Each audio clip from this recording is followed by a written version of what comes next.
Hello there, everybody. And today I am here for the final Logan and Deadpool Wolverine review, whatever you want to call it. But I'm finally made it to the sort of grand finale to Wolverine's story, that being Logan. So I reviewed this with Eli Little Blue on his channel a bit ago. You can go check that out. And also, I forgot to mention, I reviewed Deadpool 1 and 2 with him as well. So go check that out on his channel. But, yeah, Logan is the first and only rated R. Wait, no, technically, it's the first rated R Logan movie since now that second title belongs to Deadpool and Wolverine. This came out in 2017, so it's been a bit, and this is what was Hugh Jackman's final performance as Wolverine. And I gotta say, this is easily the best Wolverine movie.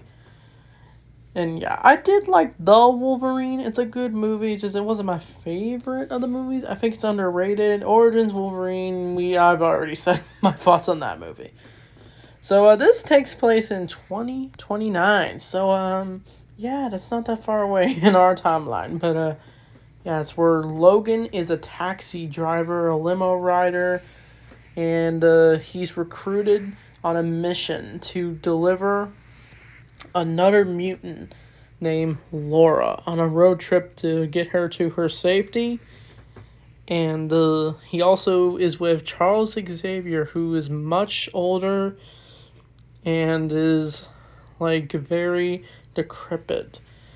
So yeah, the opening fight to this movie, it was really good. Like, and yeah, there's a lot of F-bombs too, which is super cool. Wolverine can finally drop it as much as he can because, you know, Wolverine, he's a badass. But he gets jumped by these guys and he takes them out. But he gets shot at first, but the main point of this movie is Wolverine is kind of slowly dying in this because his adamantium is now poisoning him and it's slowing his healing factor. So he's just not as strong as he was back in the day. But he does take the dudes out and he takes his limo. He goes through his routine. He meets some lady at some cemetery in his limo job. He's just like, get the F away from me.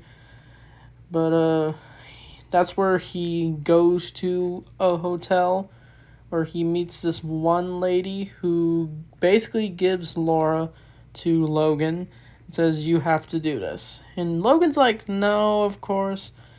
But he does go to this one area where he hides Charles Xavier, and there's this little twist where it turns out Charles Xavier probably killed most of the X-Men, because none of them are in this movie, because most of them mutants are all wiped out, and there hasn't been really any newborns because Charles Xavier had a seizure, and because of these seizures, it killed a lot of mutants, and the only ones really left are Logan and this one mutant who we saw in X-Men Apocalypse.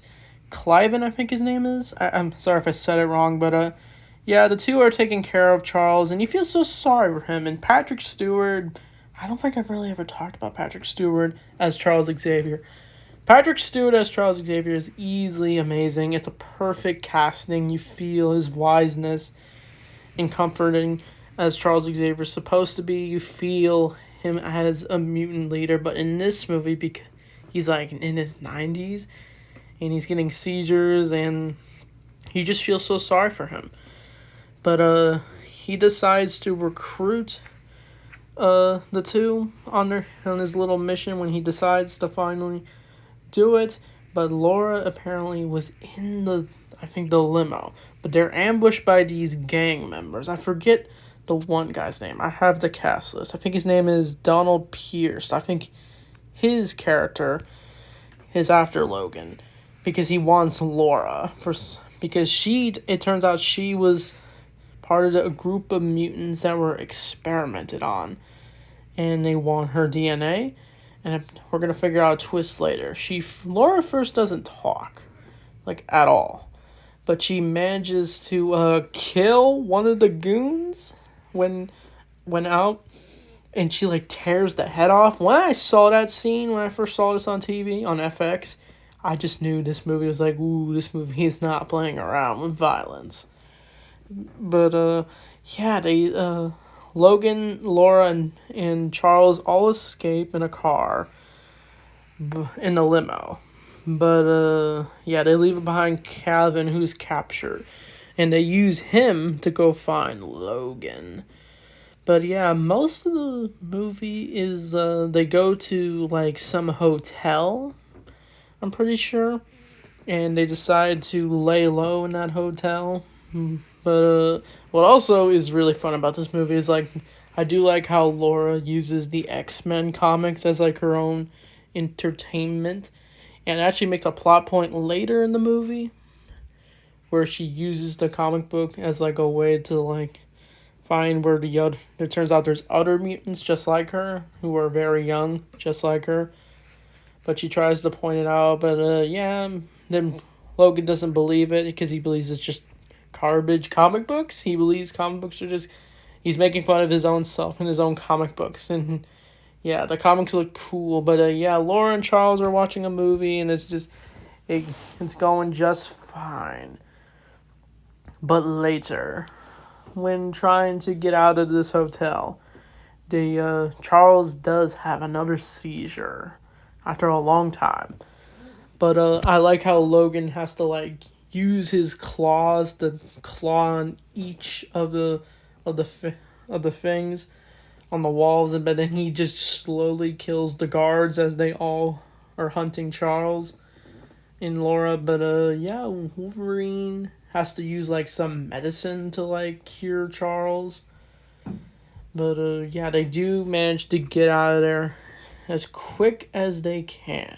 But they do make a pit stop to the gas station. I forget. I'm probably confusing which parts I'm at, but they do go to this gas station, and they try to buy some stuff. They need a phone charger after seeing like a video of Laura learning her backstory where she was experimented on, and we do learn what her powers are.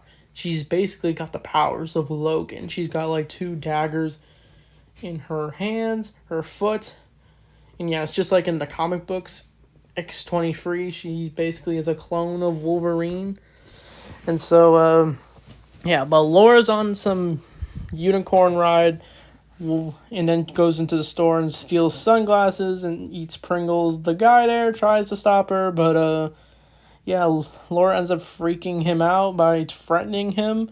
So yeah, you don't want to mess with Laura. And then Logan stops her, and he asks for a phone charger, and then he grabs it, and then they get out of there. But yeah, things take a turn for our characters once they I think they go to like this they meet with these like farmers, this family, and they are stopped by them, but I think they offered them a meal after helping them with something, but Logan first doesn't want to, but Charles says yes because he wants comfort finally, since they're living in such a depressed state. Yeah, again, that's the one thing about this movie. It's like super depressing. Like you don't feel there's any really happy moment. But this moment, you feel some, like our characters can kind of lay low and be a little happy. They go to this farmhouse, and yeah, they have dinner. They have a nice conversation. Yeah, Laura hangs out with the son there, and Logan hangs out with the father, who they do some lumberjack stuff. I'm pretty sure, I don't know exactly, but like this is where things take a turn. As Calvin led the enemy to find where Logan is at this farm, but when Charles gets to take a nap, decides to finally go to bed so where he can finally have a proper night of sleep, and he says how it's the most comforting he's ever felt. And I do like the line where Charles is like saying how grateful they are to be in a home. They got They got a nice home over their head. They got a family to be with at the moment. And yeah, so yeah, it's nice to take the moment in for the things you got in your life. So if you really think about it. But when Charles is sleeping, we think Logan has snuck back into the room with Charles. But it turns out it's not Logan. It's another clone of Wolverine who, spoilers, he stabs Charles in the chest. Now, when I saw it, I went, oh no. That's how we knew things were getting intense. But I think this clone ends up killing the whole family in this, and Laura tries to fight the clone, but it doesn't work out.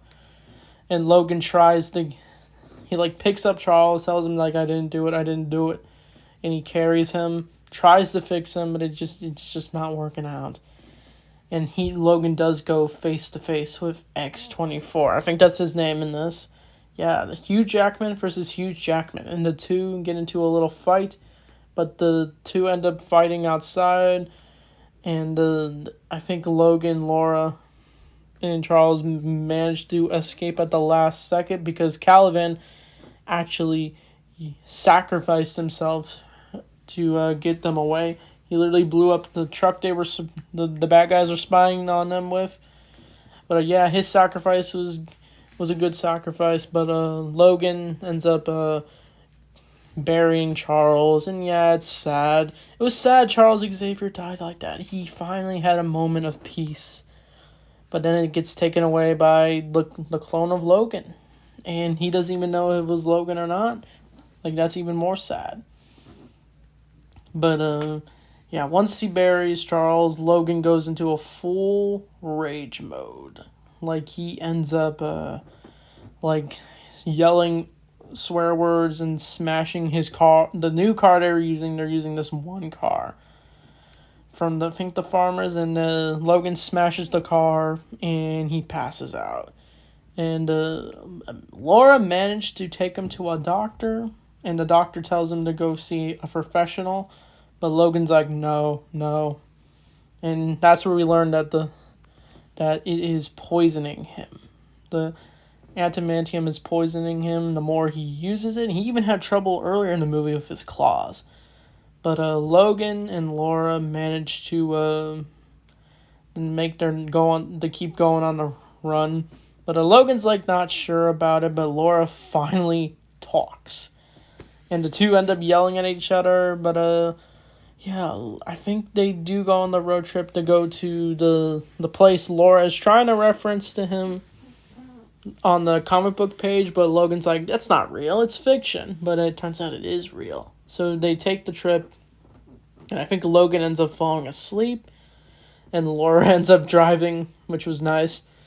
She drives perfectly. But yeah, Logan ends up trying to go find where Laura is, and she finds her with a group of other mutant kids. And Logan ends up passing out, and they use this stroller contraption thing to pull him up. And they manage to let him rest a little, and they end up chopping. They use scissors to cut his little beard, which was funny. And yeah, Wolverine finally gets his sideburns instead of his beard, which he has throughout the movie. But yeah, they gotta make their next move, as the bad guys have now hunted them.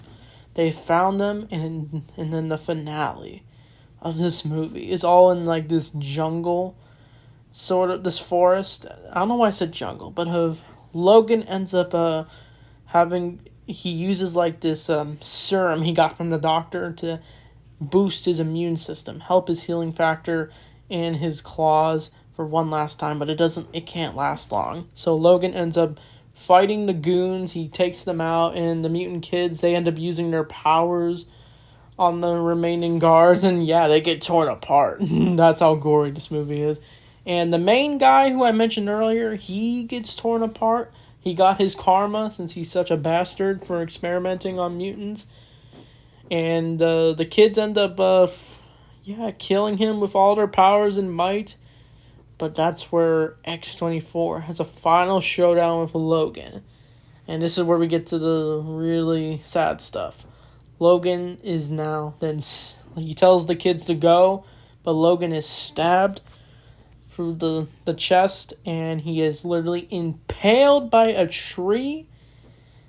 But X-24 was about to keep on going, but earlier in the movie, they had an adamantium bullet that Logan was planning to use to kill himself because he's so depressed. But Laura ends up cocking the gun, and she shoots the man in the head, the X-24, and then he dies instantly. We even see some of his brain. I was like, ooh. But Laura ends up cutting the tree down, and then Logan tells Laura to go, but she says no. And she even refers to him as Daddy. And then Logan tells her, like, you don't have to keep fighting. You don't have to be X-24, a murderous machine. Basically, he didn't say it like that, but Wolverine can finally now rest in peace. Even though he was brutally killed, his last words are, "So this is what it feels like." It's a very good stuff. It's a nice farewell to Hugh Jackman's Wolverine. Logan dies, and he's buried. And Laura even puts the X as she continues her mission with the other mutants. And yeah, we don't see that story come out, since I'm pretty sure they were going to do a Laura movie, but it ended up not happening. But spoilers, we do see Laura again in Wolverine and Deadpool and Wolverine. But yeah, so Logan is easily a fantastic Wolverine movie. I think it's the best of the two, in my opinion, and probably your opinion too. I give it like a 10 out of 10. My only issue with this movie was I was confused on the timeline. So the X-Men timeline is really confusing. It's the first three X-Men movies, Origins Wolverine, First Class, which is the two prequels, and then the Wolverine, and then Days of Future Past, and then it created some revised timeline with Apocalypse, Dark Phoenix, and I assume the Deadpool movies? But as for Logan, it's hard to place. But the way I see it, I kind of see it as an alternate timeline. I don't know, what's your interpretation of it? And they kind of used Logan as a plot device for Deadpool and Wolverine, but you can go check that out if you've seen the movie. But Logan was easily fantastic. It was brutal, bloody, language heavy. It was depressing to watch, but it was warranted since this is a Western, sort of, if you want to put it like that. But it was a nice farewell to Hugh Jackman's Wolverine. But yeah, he does come back in Deadpool and Wolverine. But this was a nice finale to the X-Men movies, Wolverine as a character. I think I've been rambling a lot, but sorry if I missed certain things in this review, but Logan was a fantastic movie. So with that being said, thanks for watching, and I'll see you guys next time. X-Men Unite.